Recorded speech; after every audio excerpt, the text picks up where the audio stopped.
In July 1588, beacons were lit across England to warn of the arrival of the Spanish Armada.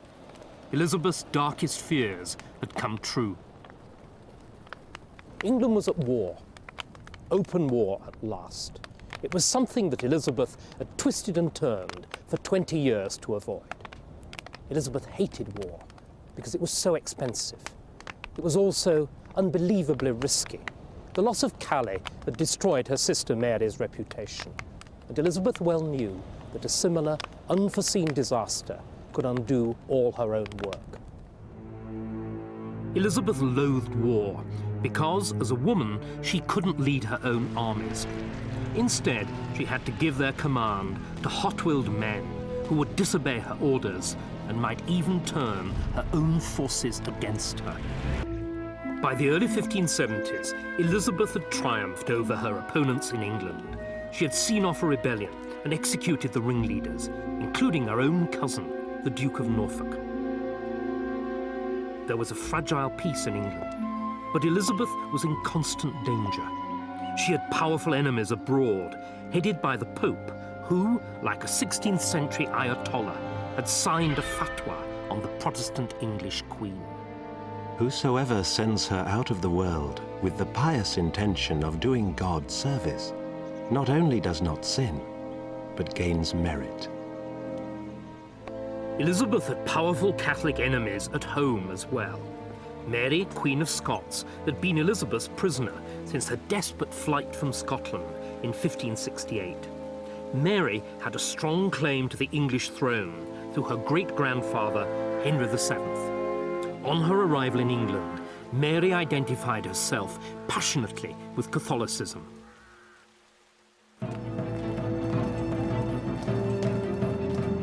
Mary's faith set her on a collision course with Elizabeth, especially as relations between Catholics and Protestants in Europe were about to explode.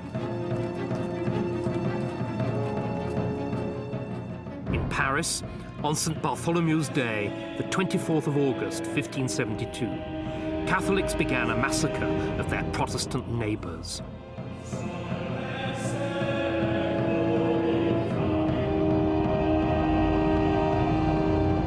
Everywhere there were people who fled, and others who ran after them, crying, "Kill, kill!" There was no mercy, either for age or for sex. It was, in very truth, a massacre. The streets were strewn with naked, mutilated corpses. The river was covered with them.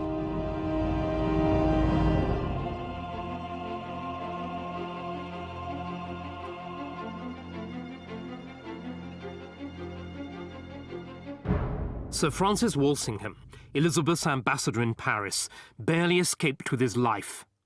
The Queen recalled him to London and gave him a new job, masterminding England's security. Walsingham quickly identified public enemy number one. Nothing is more necessary than that the realm might be delivered of her. If the sore be not salved, I fear we shall have a Bartholomew breakfast. Mary was a figurehead for Catholics everywhere who wanted to depose Elizabeth. And Mary knew that there could be only one way out of her confinement.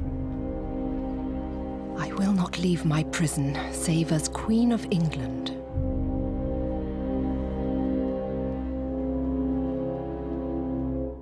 The St. Bartholomew massacre heightened the fear of a bloody Catholic rising in England. It also plunged France into civil war. Elizabeth had relied on France as a counterbalance to the mighty Spanish Empire, which controlled much of Europe, including the Netherlands, that is, modern-day Holland, Belgium, and northeastern France.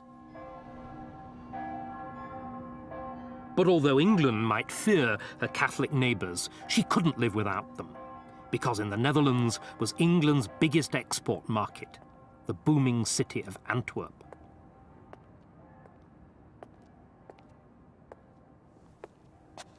In 1532, the year before Elizabeth's birth, this magnificent new exchange was built.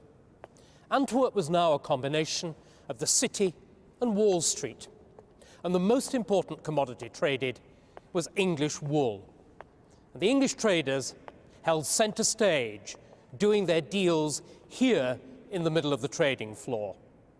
As usual, money talks, and the volume of the London-Antwerp trade meant that the Netherlands were normally England's chief overseas ally. And the rulers of the Netherlands in the 16th century were the Habsburgs. One of them was Philip of Spain, who had been married to Mary Tudor, Elizabeth's sister. When Mary died, Philip tried to keep hold of England by proposing to Elizabeth. But the new queen refused him. Neither Elizabeth nor her people wanted to be ruled by a foreigner again. The people of the Netherlands didn't much like Spanish rule either, and in 1576 they united behind Prince William of Orange. He was horrified by the brutality of Spanish rule, and he turned to Elizabeth as a fellow Protestant for help. Elizabeth now proved herself to be a queen of deception. Instead of intervening directly, as her father Henry VIII might have done, Elizabeth preferred to get others to do her dirty work for her. Elizabeth's policy towards the Netherlands trod a tightrope. She didn't wish to be seen giving open help to Philip's rebellious subjects, because that would break the rules of the royal club to which both she and Philip belonged. Nor, on the other hand, did she want to see Philip re-establish a real power over the Netherlands. That would enable Philip to resume the persecution of the Protestants. Still worse, it would enable him to turn the Netherlands into a springboard for the invasion of England. So, every time Philip looked as though he was getting the upper hand, Elizabeth threw large amounts of gold at the Dutch rebels to stiffen their resistance.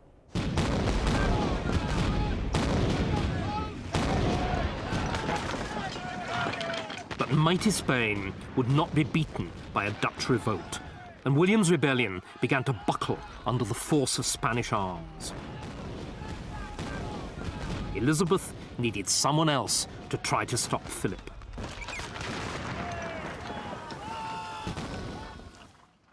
Enter the Duke of Anjou. His mother had put him forward as a husband for Elizabeth when he was just 18 and she was 39. But he was reputedly puny and scarred by smallpox, and Elizabeth hadn't been interested. But 6 years later, he began to intrigue her. The Duke belonged to the French royal family, but as the youngest son, he had little chance of inheriting the throne. So he had to look elsewhere for a kingdom of his own.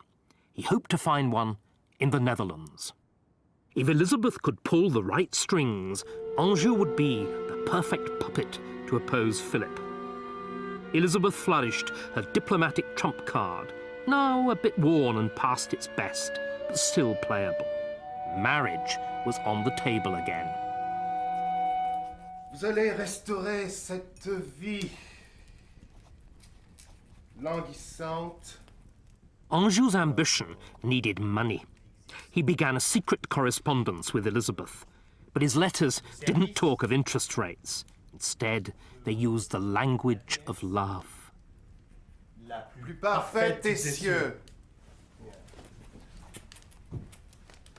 She was his belle majesté. He was her slave. His declarations combined devotion and passion with just a tasteful hint of eroticism. Anjou sent a close friend, Jean Simier, to England to continue the seduction and the financial negotiations on his behalf.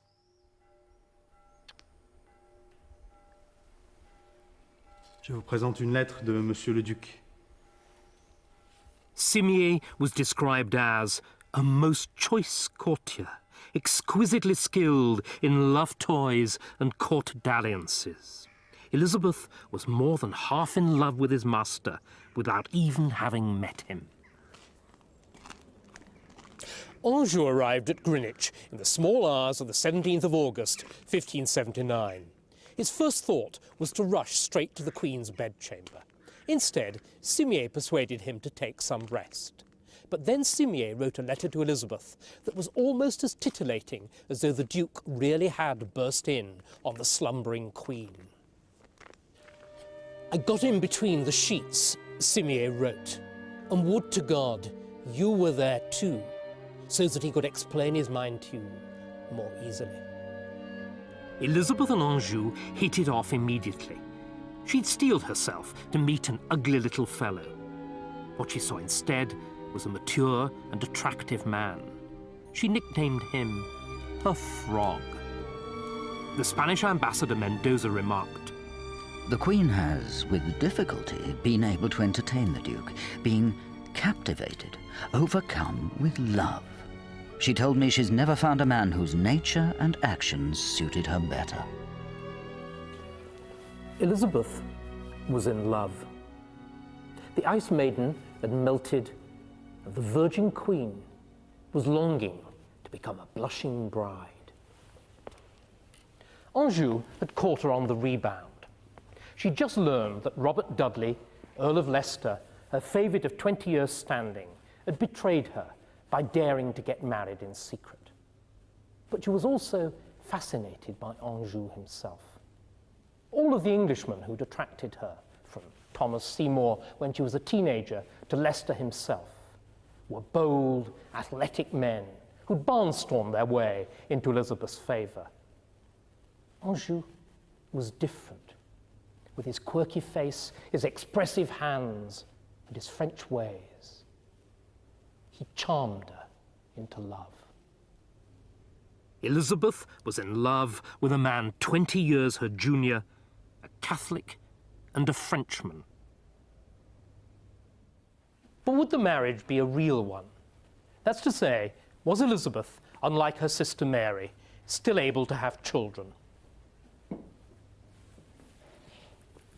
And Minister Burghley had thought of this problem too, and he'd had confidential discussions with her doctors and her ladies-in-waiting.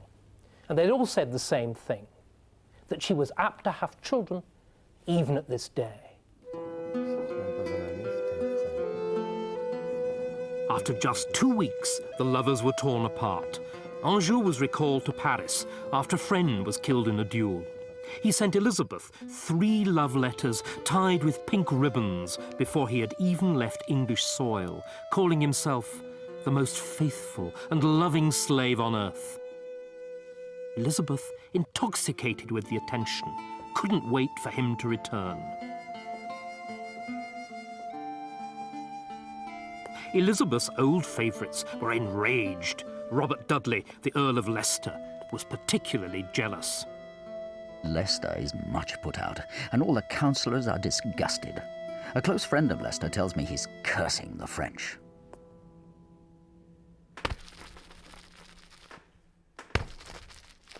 A pamphlet appeared on the streets of London. It was venomous in its opposition to the match.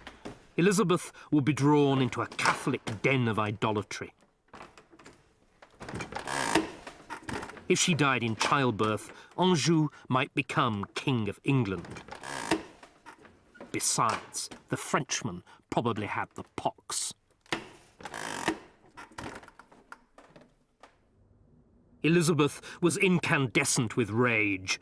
She ordered that the author, John Stubbs, and his printer have their right hands struck off.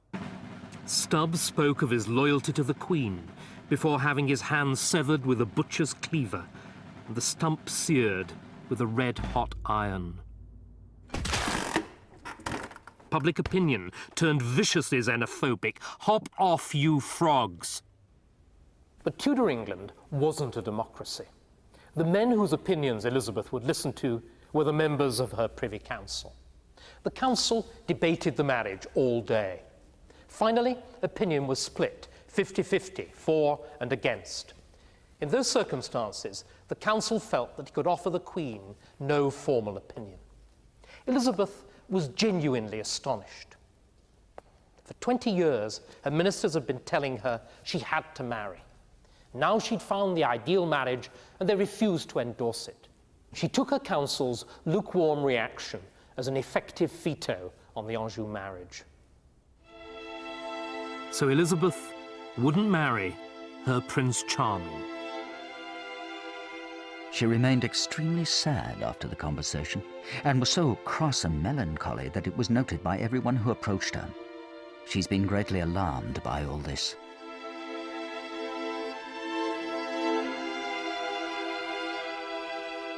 Elizabeth wrote to Anjou, explaining why public opinion made it impossible for her to marry him.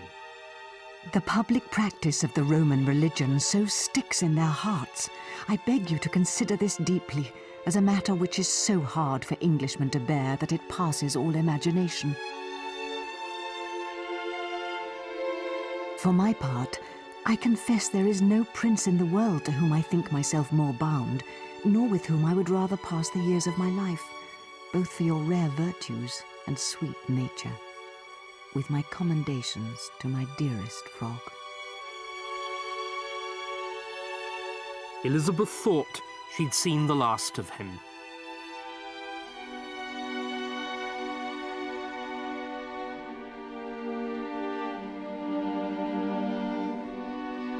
I will not leave my prison, save as Queen of England. Mary, Queen of Scots, had now been Elizabeth's prisoner for 11 years. She dreamed of rescue, and she dreamed of taking her captor's throne. So she became the centre of a web of Catholic conspiracy, keeping contact with her supporters at home and abroad via secret letters. Some of these letters contained encouraging news. Although Catholicism in England had been driven underground, Jesuit priests were being trained abroad to keep the faith alive. The Jesuits were spiritual revolutionaries who were being smuggled into England in disguise. Among them was Edmund Campion, one of the outstanding churchmen of his age. Campion had left the Church of England to become a Catholic, and he had the zeal of a convert.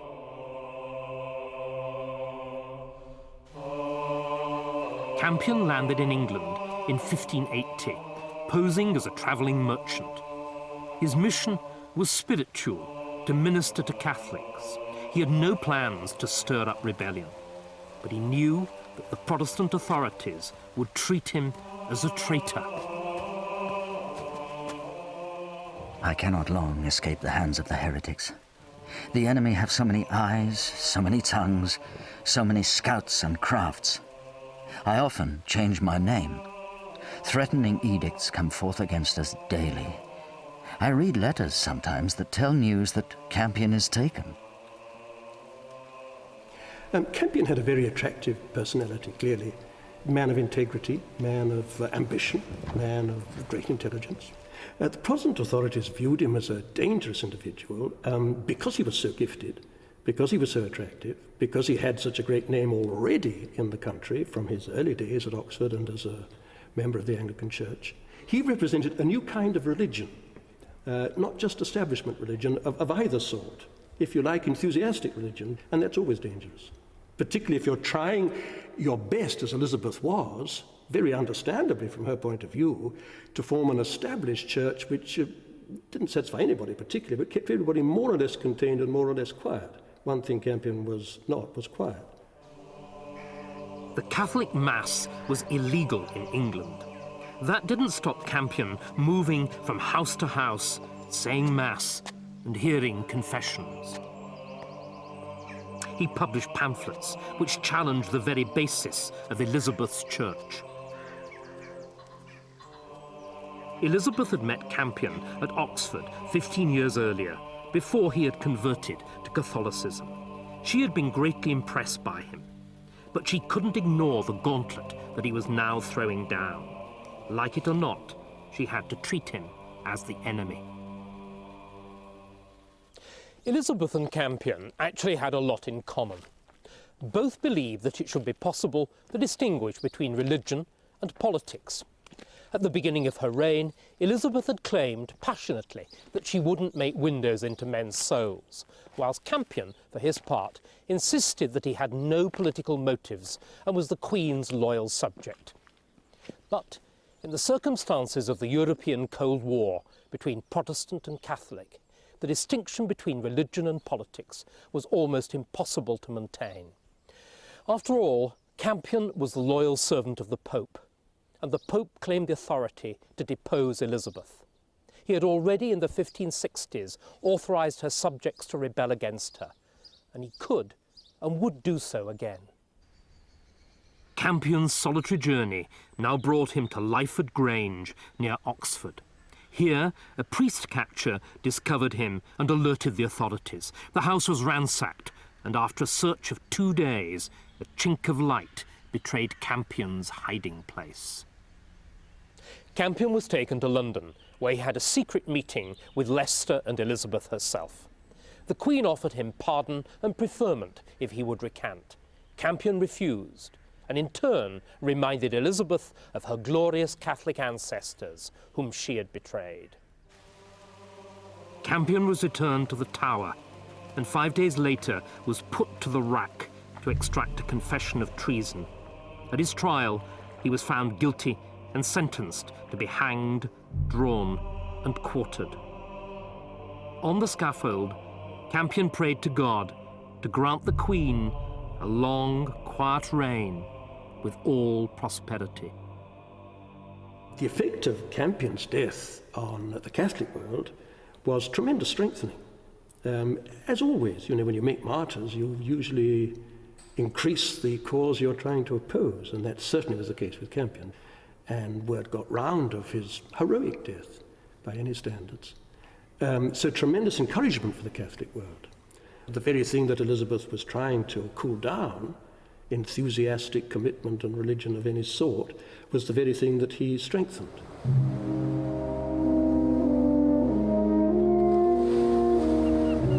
Elizabeth was provoking her Catholic enemies. Most aggrieved of all was Philip of Spain. Whilst Campion's death had insulted his faith, another of Elizabeth's subjects had been busy emptying his pockets. On September the 26th, 1580, a battered ship dropped anchor in Southampton harbour.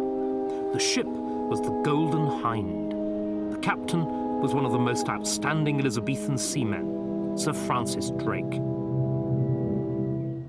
Drake's voyage had begun 3 years before as a pirate expedition to the Pacific.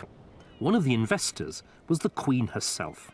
Drake's target was the Spanish treasure ships. Drake had waged a private war against the most powerful empire on Earth.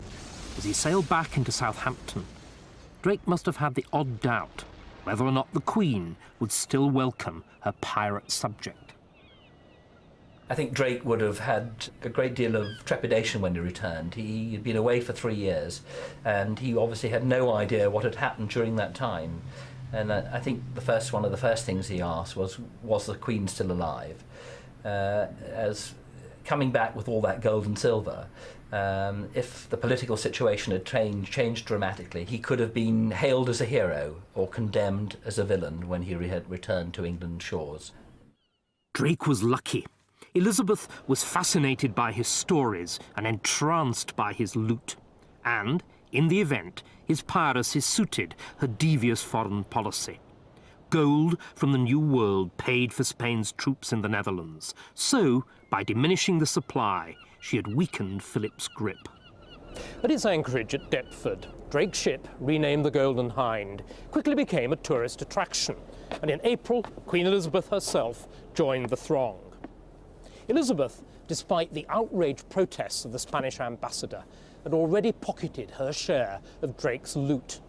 This amounted to the staggering sum of nearly 1 year's parliamentary revenue and represented a 5,000% return on the money that she'd invested. Now she'd arrived to confer respectability in the most public fashion possible on Drake. She jokingly told him that she'd brought a golden sword with which to cut off the head of this notorious pirate. Instead, Elizabeth gave the sword to the Duke of Anjou's representative and told him to knight Drake here on the deck of the Golden Hind. By asking a Frenchman to knight her pet pirate, Elizabeth was making her allegiances very clear. England was still ranged with France against Spain.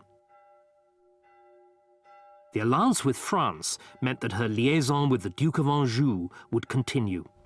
After an absence of 2 years, he returned, asking for more money for his campaign against the Spanish in the Netherlands. Accompanied by the French ambassador, he also decided to pop the marriage question again.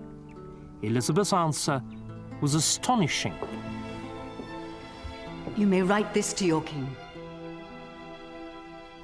That the Duke of Anjou shall be my husband.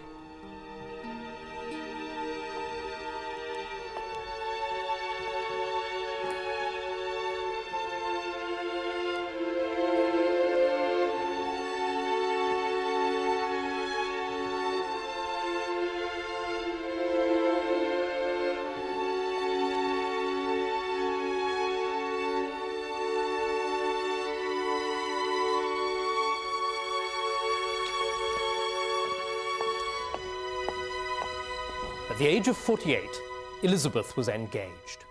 It was a formal, public betrothal in front of witnesses. Messengers were dispatched round Europe with the astonishing news, and church bells were rung in Antwerp. Back home in England, the reaction was more mixed. Burghley rejoiced, Leicester was furious, and other courtiers burst into tears. That same evening, the opponents of the marriage instructed Elizabeth's ladies-in-waiting to paint in graphic terms the restrictions of married life and the horrors of childbirth, with the result that the Queen spent a miserable and sleepless night. For one extraordinary moment, Elizabeth's heart had ruled her head, but it didn't last long. In the morning, she told Anjou that she couldn't marry him because the welfare of her subjects must come first before her own happiness.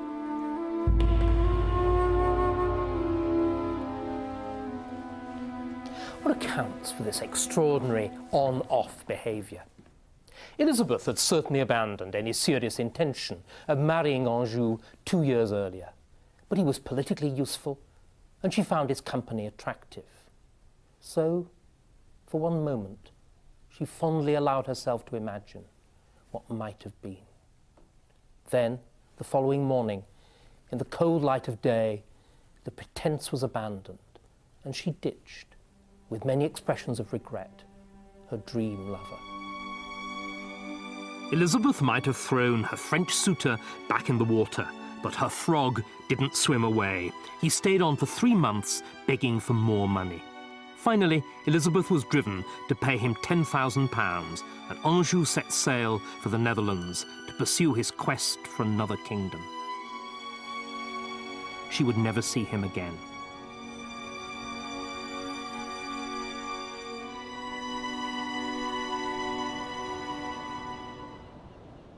She could no longer pull the strings of her puppet prince, for, instead of helping the people of the Netherlands fight the Spanish, Anjou tried to set them against each other in a cynical attempt to seize absolute power for himself. But his plan failed, and in 1583, Anjou retreated to France in disgrace. A year later, he died. Elizabeth was genuinely saddened. She wrote to his mother, If you could see a picture of my heart, you would see a body without a soul. There would be no more pretense of marriage. Elizabeth would rule alone, and she would die without a natural heir. Elizabeth had always avoided open war, and she had maintained peace by persuading others to fight her battles for her. But her policy was about to collapse, thanks to events in the Netherlands. At about midday on the 10th of July, 1584, William, Prince of Orange, was dining with his family in the Prinsenhof in Delft. William had already survived several attempts on his life, so by 16th century standards, the security around him was tight. And here in his own house, at least, he should have been relatively safe. At about 2 o'clock, William left the dining room to go upstairs to his study. He was going to meet a recent contact. The man had introduced himself as Balthazar Gérard, a French Protestant, and William had decided to send him to France with letters. He'd given him money to buy clothes for the journey. Balthazar Gérard wasn't a Protestant at all. It wasn't even his real name. Instead, he was an undercover Catholic fanatic, and he'd spent William's money not on clothes, but on pistols. He fired 3 shots at the prince. 2 bullets passed through William's body and lodged in the wall. The prince died a few minutes later, uttering as his last words, "God have mercy on my soul and on my poor country." His death was appalling news for Elizabeth. It left her as the only Protestant leader in Europe. Spain could overrun the whole of the Netherlands and then invade England. There was no one left to fight England's battles for her. Elizabeth had no choice. She finally had to send English troops overseas.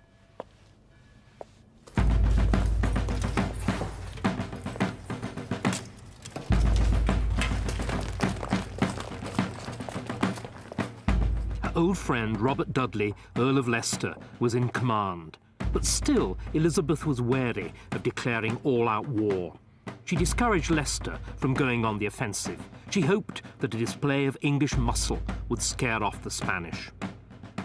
But Leicester's opponent was the Duke of Parma, Philip's greatest general. For him, England and Spain were at war, and he didn't hesitate to attack.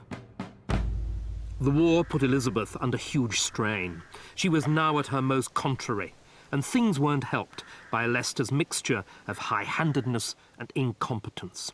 In defiance of Elizabeth's explicit instructions, he accepted the Governor-Generalship of the Netherlands, and he proved hopeless as a general as well. So Parma's troops swallowed the Netherlands, bit by bit.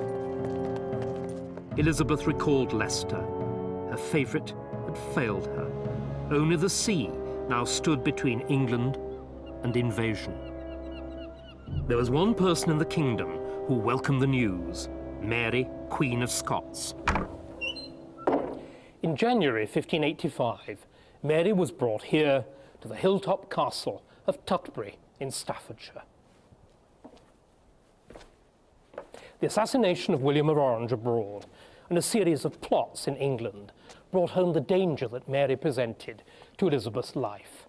So far, Mary had been kept in honourable custody. Now it became a real imprisonment. She had a jailer, the harsh, unsympathetic Puritan, Sir Amias Paulet. There were armed soldiers who patrolled the battlements, and Mary was cut off from all correspondence with the outside world. She was isolated, bored, and resentful. But the devil, in the form of Sir Francis Walsingham, soon found work for Mary's idle hands.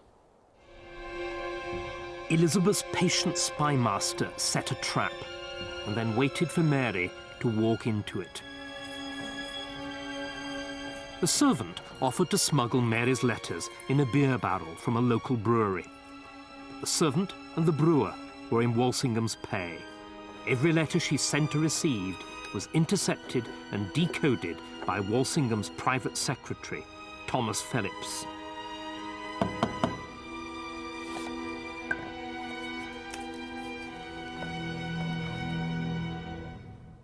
Six months after the setting up of the barrel post, Mary received a letter from Anthony Babington. Babington came from a rich Derbyshire family. He was young, Catholic, and idealistic, and he'd just organised a plot to assassinate Elizabeth. Babington saw the murder in terms of high heroics. He even had a group portrait painted of himself and his fellow conspirators with the motto, "We are comrades, united in danger." It was intended to be their monument. Instead, it was their tombstone. Anthony became involved in the plot against Elizabeth mainly due to his connections with Mary, Queen of Scots, while she was imprisoned early on in her life and while he was a young page in her service. We can only believe that he had a crush on her and was infatuated by her, and if not besotted, which carried on for most of his life and her life. Anthony was politically naive. He was very impressionable, and he was used by conspirators who had much stronger beliefs than he had on the wider European front.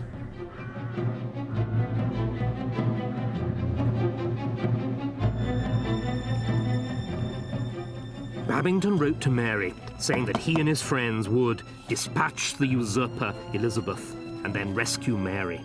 The Spanish would invade, and Mary would take the English throne.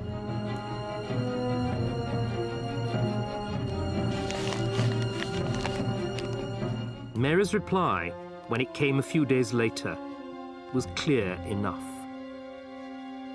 The affair being thus prepared, and forces in readiness within and without the realm, then shall it be time to set the 6 gentlemen to work. Upon the accomplishment of their design, I may suddenly be transported out of this place. At last, there was evidence enough to send Mary to the scaffold. Babington and his fellow conspirators were arrested a few days later. They were tortured, tried for treason, and sentenced to a traitor's death. Pressure from the country and council was now building up. They were determined to have Mary's head, and Elizabeth was forced to agree to a trial. The trial was to take place at Fotheringhay Castle, and Burghley himself drew up the seating plan. But despite these careful preparations, the trial nearly didn't take place at all. Mary, Queen of Scots, absolutely refused to accept the jurisdiction of the court. "I am not a subject," she said, "and would rather die 1,000 deaths than acknowledge myself as one." Instead, she was a sovereign prince, and so answerable to God alone. Elizabeth retaliated. You have in various ways attempted to take my life and bring my kingdom to destruction. I have never proceeded so harshly against you. On the contrary, I have maintained you and preserved your life. It is my will that you answer the nobles and peers of the kingdom as if I were myself present. Eventually, a form of words was found that enabled the trial to go ahead. Mary defended herself ably in 2 days of examination. She denounced the Babington letters as forgeries, and she managed to wriggle out of the most incriminating questions. But finally, she was cornered. She could only say that she had to be believed because she spoke on the word of a prince. This cut no ice with her judges. The court adjourned to Westminster for the final decision. The verdict, guilty. The sentence, death. Elizabeth now had to decide Mary's fate. The two queens had never met, although Mary had been Elizabeth's prisoner for 20 years. Yet Elizabeth agonized over the decision. She was reluctant to execute Mary because she too was a member of the royal club. Cutting her head off might set a very unwelcome precedent. Elizabeth asked Mary's jailer, Sir Amias Paulet, to assassinate her by poison or suffocation, so that the Queen would not have to take responsibility for her death. Paulet refused.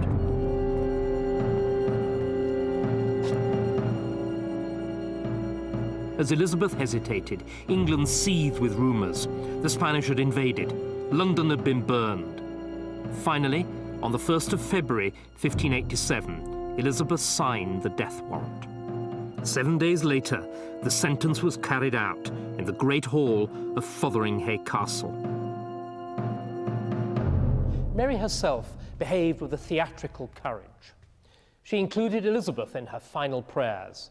Then her ladies removed her outer clothes to reveal a petticoat of scarlet, the Catholic colour of martyrdom.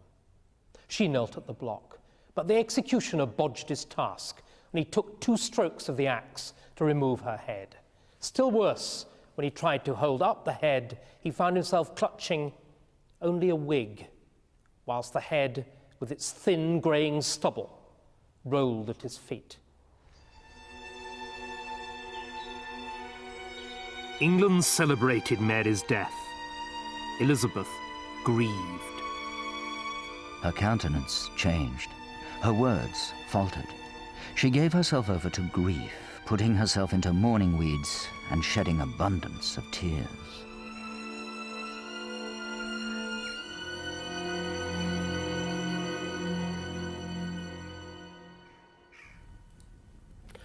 What a performance. It was even more complex and self-contradictory than Elizabeth's usual behaviour. Some of those tears were real. Elizabeth had been profoundly reluctant to execute Mary, and when the deed was actually done, she was horrified.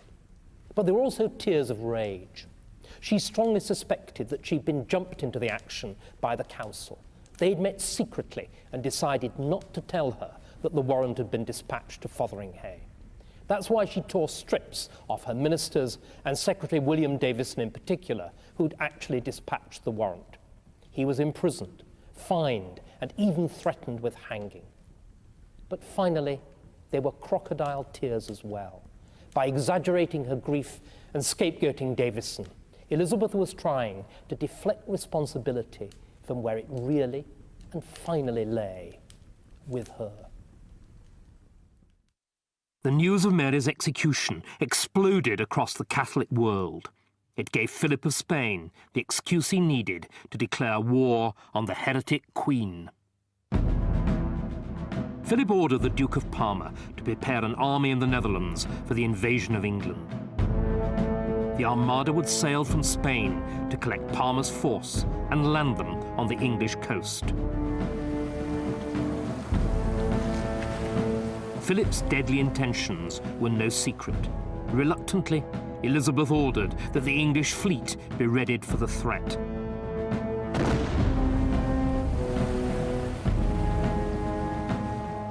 Even now, she hoped to avoid war. She tried negotiating with Parma as the Armada set sail. But there was no mood for compromise amongst her Catholic opponents. She's an incestuous bastard, begotten and born in sin of an infamous courtesan. Cardinal William Allen, June 1588. English lookouts scoured the horizon for enemy sails. They sighted them on July the 19th.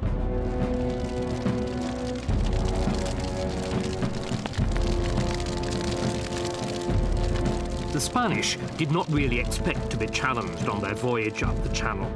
The English fleet was half the size of the Armada, but what they lacked in numbers, they made up for in design. The English ships were much smaller than the Spanish ships. The Spanish ships tended to have large forecastles and large aftercastles, which were fortified areas on the ship where they could house men when they engaged in battle, men who could then board other ships. But as the rigs were fairly small, in fact too small really for powering the ships along, it meant that the Spanish ships were largely only of use in trade-wind sailing, in following the routes between Spain and the Americas, rather than in tactical fighting within the English Channel. And I think that is where the English ships scored, because they were relatively smaller and therefore more manoeuvrable and had the tactical advantage. The English still weren't ready to engage the Spanish fleet head-on. Sir Francis Drake, now promoted to Vice Admiral, favoured skirmishing tactics. As the Armada sailed up the Channel, there was a scatter of vicious dogfights.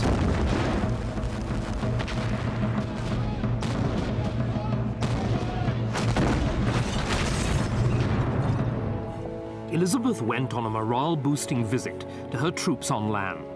Finally, she had found a rhetorical way of reconciling the paradox of being a woman and being a leader in war. I am come amongst you not for my recreation and disport,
heat of the battle, to live or die amongst you all, to lay down for God and for my kingdom and for my people, my honor and my blood, even in the dust. I know I have the body of a weak and feeble woman, but I have the heart and stomach of a king, and think foul scorn that Spain or any prince of Europe should dare to invade the borders of my realm, to which, rather than any dishonor shall grow by me, I myself will take up arms. But Elizabeth did not need to take up arms herself. The English had a secret weapon. They called it the Hell Burner.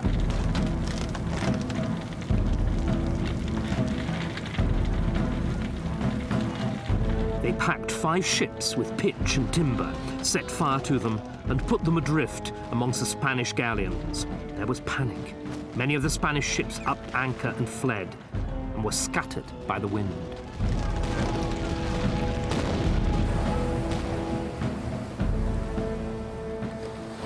Incredibly, Medina Sidonia, the Spanish admiral, managed to reunite his scattered ships. They even resumed their powerful crescent formation. Then, off Gravelines, on the coast of the Netherlands, the 2 fleets, for the first time, came into battle at close quarters. Each side used its favourite tactics. The Spaniards tried to board, the English brought their heavy guns into play at close quarters. And it was the English guns that won the day. They killed thousands of Spaniards, and they did terrible damage to the structure of the Spanish ships, though only a handful actually went down.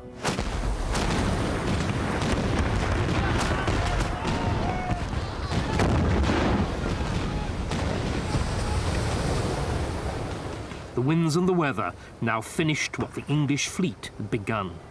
Many of the Spanish ships were wrecked off the coasts of the British Isles as they tried to find their way home.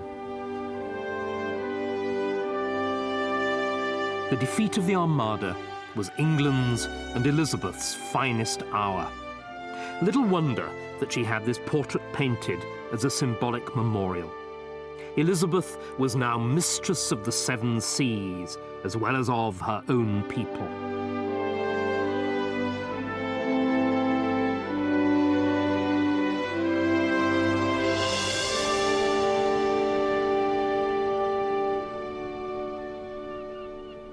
Elizabeth had entered the war against Spain with a deep sense of foreboding, but she'd emerged triumphant. Above all, she'd shown that a woman could be an inspirational leader in war as well as in peace. Of course, the weather had played its part in the victory over the Armada. God's winds blew and they were scattered, as it said on the back of the commemorative medal. But this fact does nothing to diminish the extent of the English victory or the scale of Spain's defeat and humiliation. At the beginning of Elizabeth's reign, the heralds had proclaimed that she was empress from the Orkney Isles to the Pyrenean Mountains. Then the claim to English overlordship of the seas was empty